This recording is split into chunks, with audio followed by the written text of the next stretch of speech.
I knew about reflection.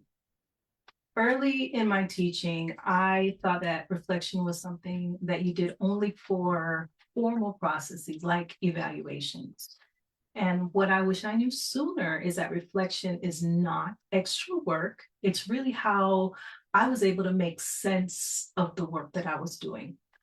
Reflection can be simple, but it also needs to be consistent so that it can help you grow faster, make better decisions, and even protect your energy and your peace as a teacher.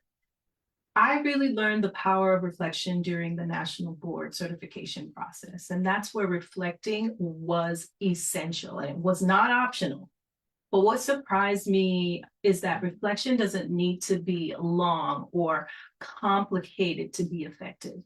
So I started ending my day with just a few minutes of internal and intentional reflection. Sometimes it was in a notebook, or sometimes it was a voice note on my phone, and sometimes it was just sitting quietly in my car, me being present and with myself before walking through the doors of my home.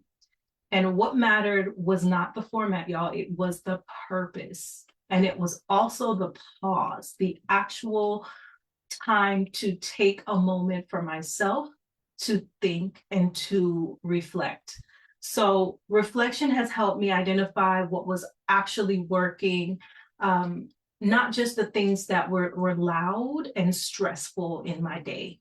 It helped me to see patterns that were in my teaching and in my classroom. Like, for example, when students were most engaged, or even when I felt most drained, and when when I was using a strategy that just needed a little bit of tweaking, right?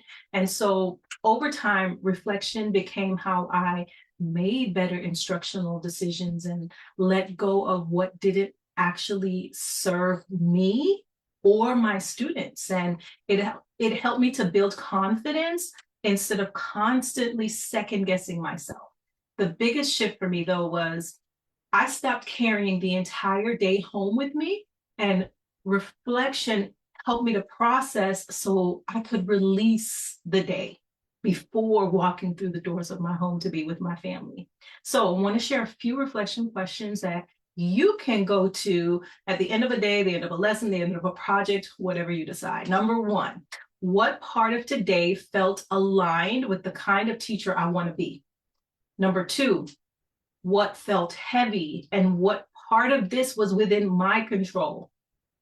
Number three, if I ran this again, what stays the same and what gets a small adjustment? That's it. 1 to 2 or 3 questions. You don't have to write an essay.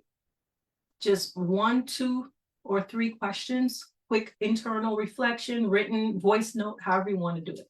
So if this spoke to you, you don't need to wait until you are experienced to become a reflective practitioner, because reflection is how you become experienced. You don't have to do it perfectly. You don't have to do it formally. You just have to give yourself permission to pause and to notice.